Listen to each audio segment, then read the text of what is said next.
Hello, my name is Tyler McCutchen, owner and creator of Golden Waste Clothing. Oh,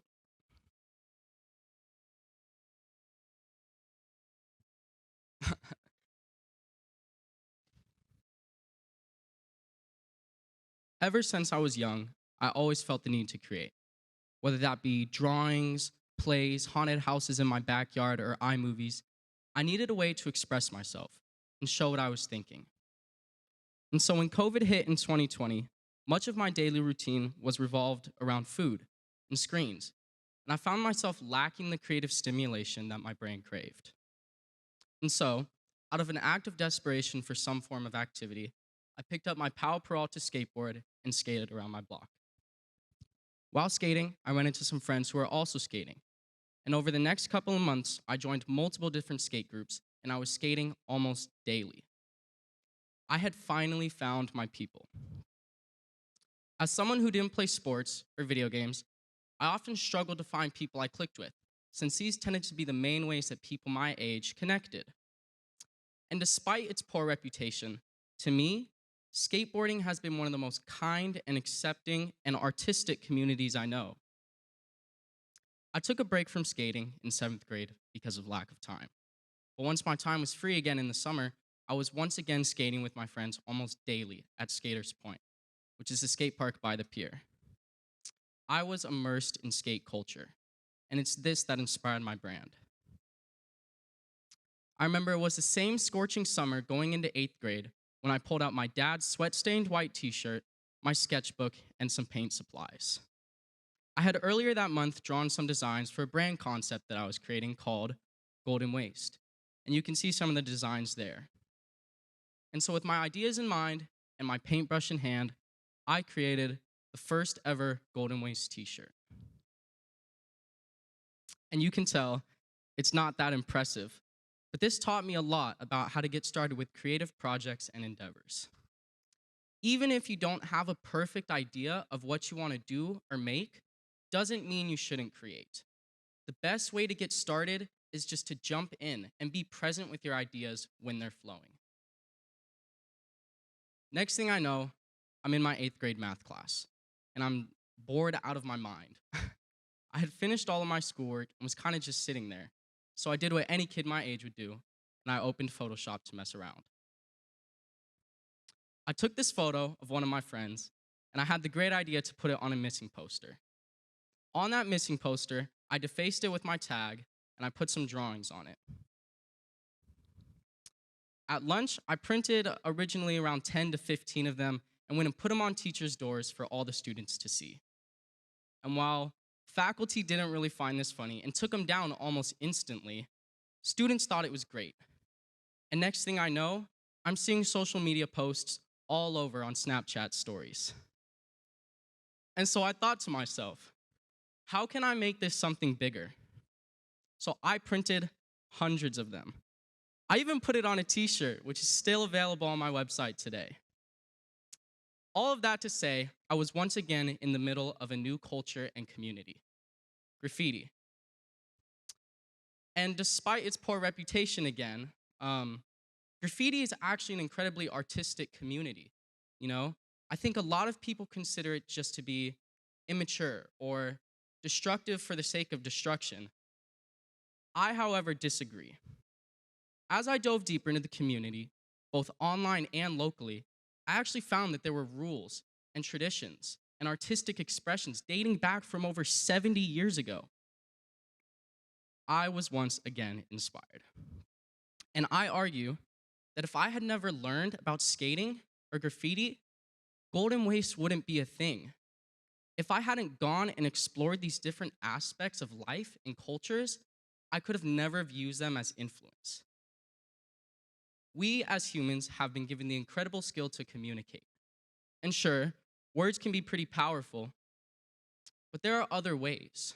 I find it amazing that we're able to express ourselves using what are essentially just millions of waves and particles and movements. Pink Floyd said, "All you touch and all you see is all your life will ever be." And I'm sure we've all listened to an album or watched a movie that's really touched us or inspired us in some way or brought us into the story. And I find this incredible. I think the reason we often react to media the way we do is because it reflects aspects of our own lives. This is the beauty of the human experience, you know? You can mix sounds and colors and shapes in any way, but it really takes a mind shaped by life's journeys to understand how you should react or feel to that piece of media.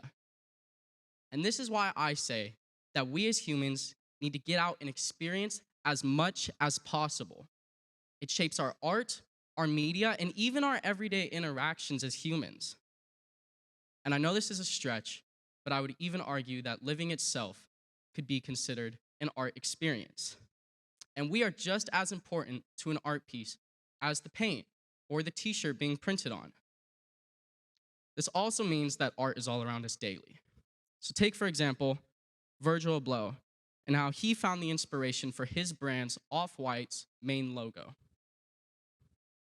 He was just sitting, waiting, bored, in the Glasgow airport, waiting for his plane, when he started to take notice of some of the scenery that was around him. It's incredible what can happen when we are more present and aware of our thoughts and ideas. Much of my work for Golden Waste has also been inspired by everyday objects and experiences. For example, my blurred description tee.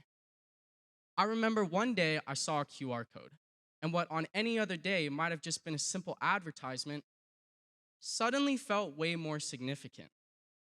I saw it as a portal of sorts into the digital world, and it's something that we use almost daily, and yet it's so out of mind to us. Another example is my moolah tee.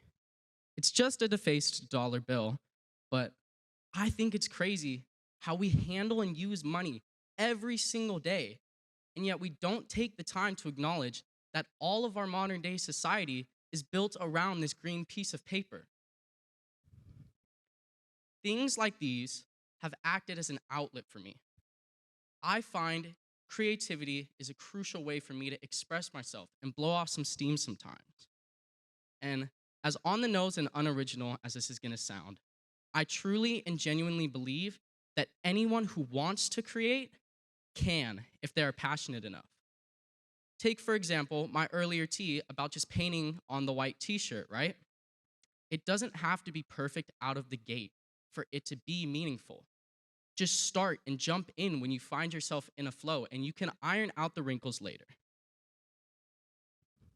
I remember when I started the brand, I had a lot of self-doubt, mostly because of my age. You guys can probably relate to this, but I think we live in an age superiority culture, and people our age's opinion are often neglected. And so this is why I want to encourage all of you who are listening, this kind of breaks its own rule, but to stop listening and relying on other people. This concept was actually given to me by my mother. Make your own content. Create your own opportunities, she used to always say. But I do understand that it is difficult to do this type of thing alone. And so, this brings me to my next idea. We create experiences together. It's about the vibe that we share, said Travis Scott. On August 4th of this year, I had one of the most inspiring photo shoots ever. I had just finished the technical aspects of my newest collection. This collection marked the second anniversary of my brand and was inspired by adolescence, nostalgia, and early 2010s LA streetwear. The shoot took place at an abandoned, graffiti-ridden building at Devereaux Beach. This spot is a Santa Barbara icon. It's one of the best surfing spots nearby, and it's right in IV, a community full of art, youth, and style. And while all of the shoots I do have some type of meaning to me, this one was especially notable. And let me tell you why. Take a look at the people who are involved. You had me, a passionate creative, Micah and Caleb, 2 varsity football players, Violet Murray, a talented cheerleader, and John Duffy, a wonderkind soccer player, with Aston Smith, a freelance photographer and journalist taking photos.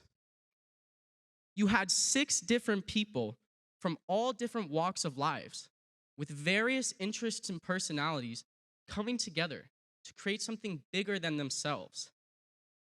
I just want to say, in what other setting does this happen? This is what is so special about creative collaboration. It has the ability to create bonds and relationships that couldn't have otherwise been achieved. To wrap up all I've said today, creativity is an incredibly powerful tool that can allow us to be our genuine selves and build relationships and communities that likely wouldn't have otherwise been achieved. And if there were 3 things that I would want to suggest to those of you who want to start creating, they would be: 1, get out and explore. Find new and intriguing communities that can teach you or inspire you in some way. Art reflects life, so go live one. 2, create your own place for self-expression. Share your voice, everybody has a unique voice. And if you have something you want to say, but just can't find a place to say it, why not make your own? Who knows? Maybe you could be the thing that inspires someone else's work. 3, collaborate, connect, and create with others. Creative collaboration is so crucial and important that almost everything around us is built on it. Take, for example, this auditorium, or this school, or this event. Together, we can create, and connected, we can empower. Thank you.